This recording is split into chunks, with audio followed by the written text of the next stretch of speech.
I find like some things are too. I have some beliefs that are too inflammatory to even discuss. Unfortunately, because of the way they'll be taken. Because there are certain things in society that you're not allowed to believe or speak publicly. Mm-hmm. And so I'll just never say them. I'll just leave them in my little head. But mostly, I find all these things ridiculous, and I hate that we forced people into. First of all, I hate that we force people into identifying themselves by little tiny. Because we oppress people, we further oppress them by forcing them to identify themselves as what I consider less than human. So if someone says, I am proud to be black, I go, that's too bad for that guy, because it's a retarded thing to be proud of. We see it with white power. If someone says, I'm proud to be white, we see how ridiculous that sounds. Mm-hmm. But we don't see it when a person says, because they've been oppressed, I'm proud to be black. But it is ridiculous. We've pushed them into a corner where now they're going to spend their whole life identifying themselves by the pigment of their skin, which is a sad waste of life. Or if you say, I'm proud to be gay, that's what I am, and that's how I'll live my life. Well, boy, you're really limiting yourself there, and it's too bad. And I know you've been forced into it by being pushed down and oppressed, but it's still very, very sad. And I don't think of myself as Canadian, and I think it's a terrible thing to say you're proud to be a Canadian or proud to be an American. I think that's all that stuff is nonsense. You're proud to be. You may as well be proud to have lungs. You know, you didn't accomplish nothing. You're just born somewhere, or you were just born with a skin that's a certain color, or born, with a sexual attraction to a certain type of person. That stuff's all. It's all just little miniature things in life that are so unimportant. And when people try to tell me that God is not important, but that this nonsense is important, I couldn't disagree more. This nonsense being life. Not being life, being the tiny gossip of life. Like to me, saying I'm proud to be Asian, you may as well say I'm proud to have a green shirt. I don't know what the fuck you're so proud of. So I think as far as the question of God goes, I wish that science, which is supposed to explore these things, refuses to explore the fundamental question that is of interest not only to religious people, but intensely to atheists as well. They spend a lot of time thinking about something they don't care about, or they pretend they don't care about. That science should spend all their time. I mean, they spend time trying to find new galaxies, as if that's important. Since God's an unproven thing, just a hypothesis at this point, I think it would be good to study it. Well, but it can't in the scientific process. There has to be something there. How could you even go about? I mean, they've gone through space. They didn't find God floating around. How could you possibly test it scientifically? They just say it's unknowable. It's beyond our area of what we can know. Right? It's a belief. It's a faith. Well, that's what they say because they're thinking in evidentiary ways, but the scientific method. That's what science is. But the scientific method, first of all, the scientific method always begins with intuition. Always. Einstein used intuition. He did not study things objectively and find things. He was struck with something and then followed that notion that he had, or whatever you call that. I call it intuition. You could put divine roots to it if you wanted to too, but that's how things that's how important things are discovered. And obviously, there is an enormous intuition amongst every person that has ever lived that God exists. But it has to go beyond intuition into the whole scientific community verifying it or falsifying it. So it starts with that intuition, but then there has to be something there. There has to be some facts. No, not necessarily. For instance, if you have a deep intuition that cigarettes cause cancer, which is still unproven, by the way, then you don't need evidence. And if in a court of law, you certainly don't need evidence. You don't need a body. You don't need to find a dead body. If something, if all things point to something, I don't know. I have very strong belief in intuition, and I just find it interesting that something that everyone believes, some people pretend not to. I just find that very, very interesting. That's all. It's not everyone, then. It's yeah. I think that's like, for instance, I'll tell you this. For instance, if you see an atheist, you will never see an atheist argue that God doesn't exist because the tenets of Scientology are absurd. They will always pick Christianity. So it's very interesting that they choose the God that they decide doesn't exist, which means really they're choosing the God they think exists. No, I don't think that's the case. If you read some atheists, they'll say that Zeus doesn't exist. The Christian God doesn't exist. That any of the gods you can think of don't exist. Or better yet, they'll say, maybe strong atheists will say that, but the intellectually more honest ones might say, there's just no evidence that they exist, and since there is no concrete evidence, why bother living your life that way in assuming that there is? Well, here's the thing. Science has only proven maybe, I think, 4 things in the history of science. So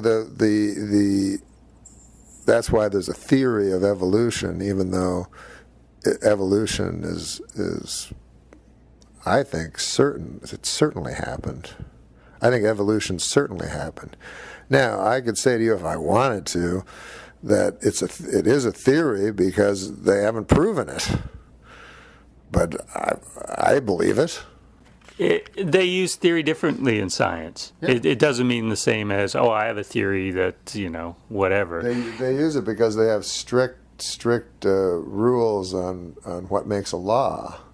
Right. And it's almost, impossible for anything to become a law. But scientists will believe that, it is 99.9% sure, given that there is evolution, but they're always open to new evidence, and they have to be. And, and when you talk about Copernicus I don't know if they're open to new evidence. When I hear Stephen Hawking say there is no God, I go, what kind of scientist is that?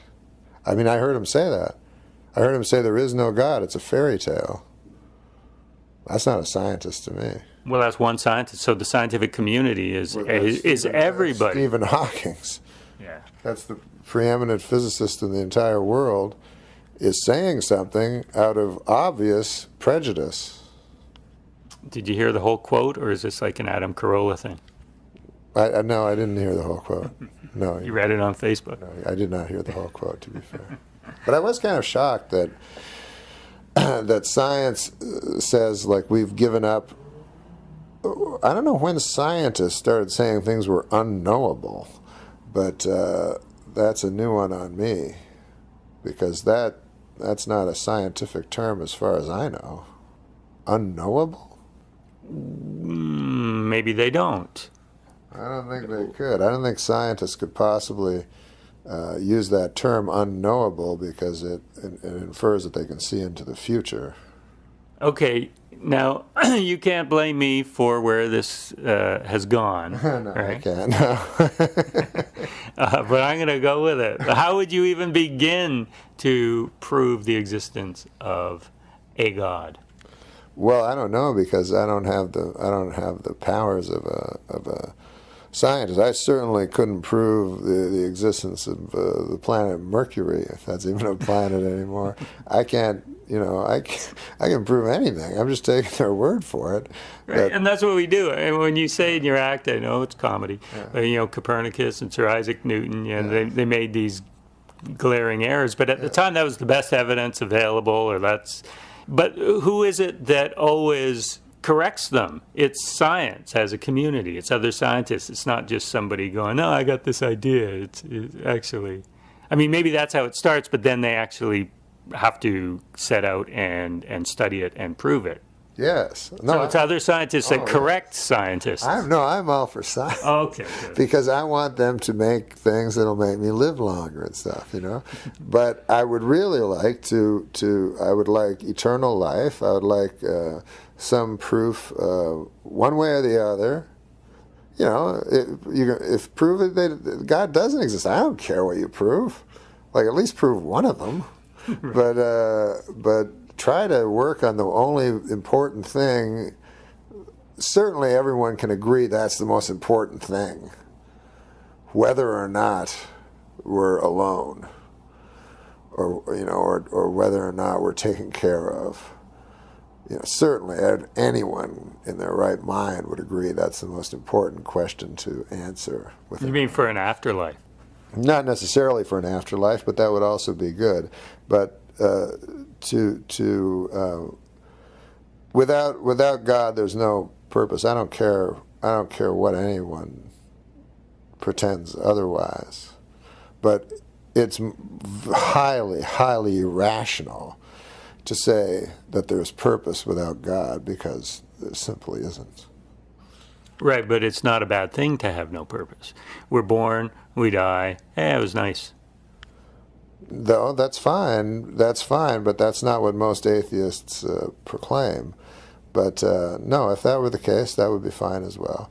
But most atheists proclaim that there can be purpose in life without God. Well, you make your own purpose, right? Or not, whatever, but you're just here for however long you're here. Yeah, but I don't believe you can make your own purpose any more than I believe... so a greater purpose. No, I just think obviously a fucking dog can't make his own purpose. So, or an ant, or a honeybee, you know what I mean? So why the fuck should we think we can make our own purpose? It doesn't make sense. So define purpose. Again, it's this idea that man is somehow important. It's this crazy idea that both highly religious people have and atheists have, that man has some quality to them. Atheists have this idea that they can't quite resolve within themselves, that man is divine, but they can't say divine because that means God. But they believe it. They don't believe they're equal. Man, no man, I don't care what they say, no man believes he's equal to an animal or an insect. No man. I don't care if he lives on top of a mountain with snow and shit, he still doesn't believe he's an insect. Seems like this is a reaction against certain atheists who have certain arguments, but that shouldn't affect how you believe. No, it doesn't affect how I believe. Okay. No. I don't believe. I know. It's a different, and because I believe intuition is everything to me, more than my mind, because my mind can play tricks on me, and my mind is very easily swayed by others and so forth. I personally believe that there's something else other than the mind that you can't talk me into murdering somebody with your atheistic idea that what does it matter one way or the other. I could read all the existential literature of all time, I still wouldn't kill someone. Take some bath salts, though. It's good of you to try to help make this funny in some way. Your intuition must have been proven wrong at some point in your life. Yeah, no, that's true. That's very true. Like, but not the real deep intuition that stayed. Like, I often would find myself like very heavily influenced by culture, or whatever you want to call it, or social, whatever those words are. Where I sometimes, I remember when I realized I didn't like sunsets at one point in my life, and I was like, what the fuck am I looking at this shit? I don't even like it. And I realized that I just thought I liked it because I was told they were supposed to be beautiful or something. And I remember because I was with my kid and I was looking at this stupid fucking sunset, like I wasted my time so often looking at it, and I was like, I don't even like this shit. Why the fuck? But you just have certain moments in your life where you come to for a second with some lucidity. But yeah, obviously we're not immune to, this terrible educative process that, weighing us down all the time. None of us are, how can we not believe in what everybody believes on some level? But, you try the best you can to maybe not wallow in cliches for your whole life, If you take any subject on any arguments people make, all they are empty, false cliches, in my opinion, at least. I don't know, though. You ever talk about this on Letterman? Look, man, I wanted to be funny. We fucked up somewhere along the way.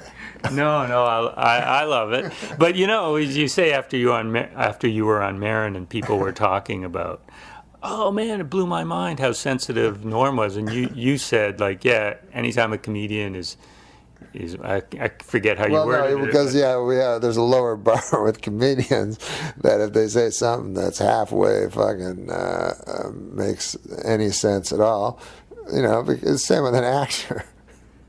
We're fucking idiots. So if a clown says something, you know what I mean? If a fucking, if a bird with a broken wing fucking hobbles it together to fucking jump up and fly for 3 inches, everybody's happy.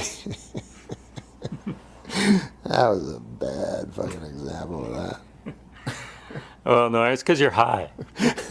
Exactly. When I fucking started thinking I had MS or something, with my hypochondria and shit, because people would go after shows, man, what are you on? I'm like, nothing. They're like, your voice is slurry, and then I read something about that's whatever, MS and stuff. That, people have MS. At first, people think.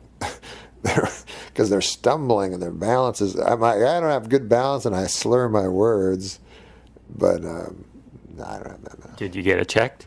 I actually did get it checked. I've been checked for it too. Have you? Well, my mom had it. Oh yeah, it's good to be checked for everything. My God. And after to bring it full circle here, after you get checked for something like a colonoscopy or MS or whatever. It gives you a new lease on life for at least a month, doesn't it? Yeah, it's amazing.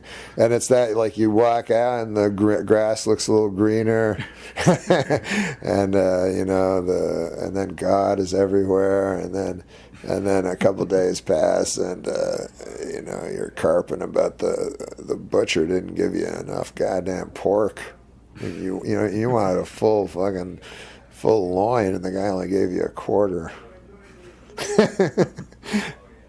If only we could stop with with these little tiny things and this preposterous gadgetry that we're talking into, and just for a moment, think about real stuff. Hey, here's Josh. Come on in, man. This would be a good time to end it. I know, the least funny podcast of all time with a comedian. Thank made you, history. Norm. Thanks, Matt.